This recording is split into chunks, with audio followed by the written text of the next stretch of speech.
Hello everyone, and welcome to the Final Weapon recap powered by the Phantom Visionaries, where we'll review all the spicy news that's transpired over the past 2 weeks. Alright, to start us off, the latest Nintendo Direct aired on June 22nd and was accompanied by the Nintendo Direct Mini Partner Showcase on the 28th. There was a bunch of news across both of these events, so let's jump right into it. This Nintendo Direct brought us new info about the upcoming Xenoblade Chronicles 3.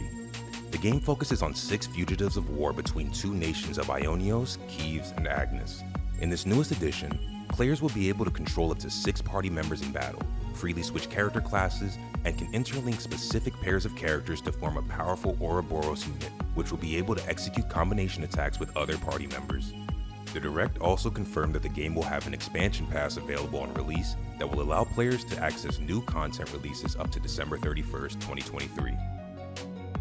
This additional content will include new items, new outfits, new hero characters, and the final release will be a brand new story scenario. Pre-orders for Xenoblade Chronicles 3 are available now, and the game officially releases on July 29th. Back in May, Square Enix teased new info regarding Dragon Quest Treasures, the most recent spin-off from the popular JRPG series. On the 28th, during the Nintendo Direct Mini Partner Showcase, Square confirmed the game will release this year on December 9th. In Dragon Quest Treasures, players will control Eric and Mia, and adventure across a treasure hunter's paradise, recruiting various monsters to race over open fields, scale cliffs, glide over gaping chasms, and even aid in battle against other treasure hunters. The treasure you collect will increase your vault value and allow you to expand your home base or build up your crew of monsters. Sounds like the game is pretty rich with content. Get it? Rich. You know, because like treasure? Rich? Alright, moving on. Nintendo and Ubisoft have officially announced Mario + Rabbids Sparks of Hope will be released October 20th for the Switch. The tactical RPG follows Mario and the Rabbids as they set off on an adventure across the cosmos to save the Sparks, creatures born from the merging of Lumas and Rabbids, from the mysterious dark entity, Cursa. Players will lead a team of 3 heroes and use a variety of tools to outsmart and overcome their enemies. Mario + Rabbids Sparks of Hope is available for pre-order now in the Switch eShop and My Nintendo Store. After 13 years, Devolver Digital and Terrible Toy Box have announced Return to Monkey Island. The 6th title in the beloved Monkey Island series will be coming to Switch and PC later this year. Despite this being an addition to a beloved classic, some people on the internet insist on showing they weren't taught how to play nice with others. After new gameplay footage was revealed during the partner showcase, creator Ron Gilbert began receiving personal attacks and harassment due to the game's cartoonish art style, which deviates from the pixel art used in the original games. Gilbert shut down the comments on a post featuring the new trailer and stated he'd no longer be posting about Return to Monkey Island due to an abundance of rude remarks and personal attacks. Come on internet, do better. In our previous video, we mentioned the multi-platform release for Persona 3 Portable, Persona 4 Golden, and Persona 5 Royal, which at the time did not include the Switch. However, during the Nintendo Direct Mini Partner Showcase, native Switch ports were announced for all 3 games. Not only that, but there will also be a native Switch port for Nier Automata, the End of Yorha edition, releasing on October 6th. In other totally unrelated news, Kingdom Hearts has yet to see a native port for the Switch, but its cloud releases for the console have received several patches and bug fixes to try and resolve issues with load times, connectivity, and overall inability to play the game, which will totally work, by the way. Those are the major notes from the Nintendo Direct and the Partner Showcase. If you'd like to see more, you can watch the full video over on Nintendo's YouTube page. Several interviews have been released featuring Final Fantasy XVI producer Naoki Yoshida, who shared a bit of information regarding the title. According to Yoshida, the game is currently playable all the way through. However, there's still a bit of voiceover work to be recorded in multiple languages, final touches need to be applied to the cinematics, and some more playtesting is required by the dev team to fine-tune the game's difficulty. I mean, hey, Yoshida, if you need some playtesting done, I can free up my schedule ASAP. Just let me know. On July 1st, Final Fantasy XIV, which is also produced by Naoki Yoshida, had details regarding its 6.18 and 6.2 patches revealed during the most recent Letter from the Producer livestream. With 6.18, which releases on July 5th, players will finally be able to make use of cross-data center travel, which was delayed due to the massive spike in the game's popularity prior to the release of its most recent expansion. This functionality will also be accompanied by the addition of a new data center for Japan and several new servers for the European region. Patch 6.2, which is titled Buried Memory, will release in late August and as usual will include new main scenario quests, new side quests, a new dungeon called the Fell Court of Troya, a new trial, and new 8-player raids with both normal and savage difficulties, though the savage difficulty will be delayed by 1 week to test player response to the change in release format.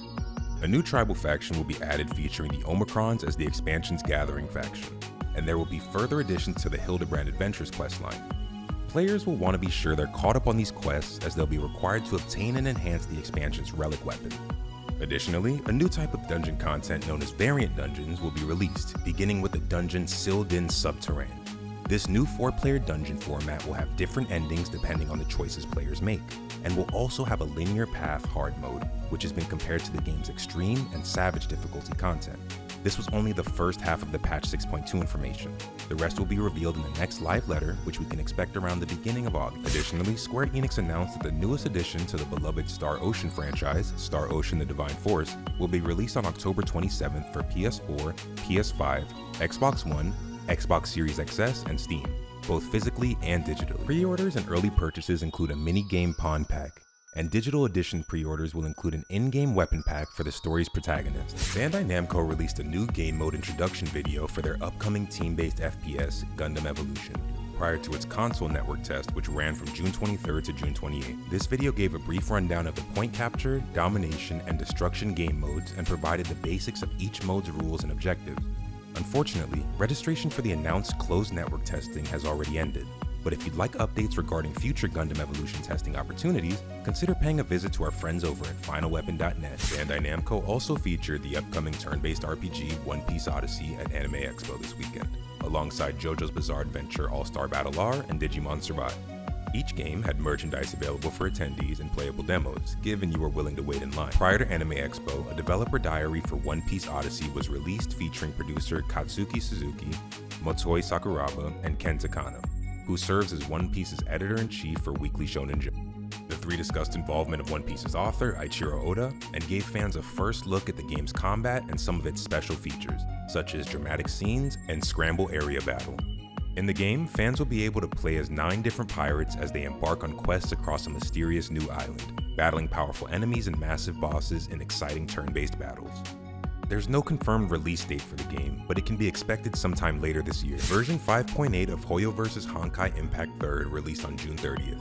The new version, titled Canvas of Stars, continues the game's story by delving into both the past and present challenges confronted by the Flame Chasers, and introduces the new character Grizio, a gifted young painter who serves as a melee physical support.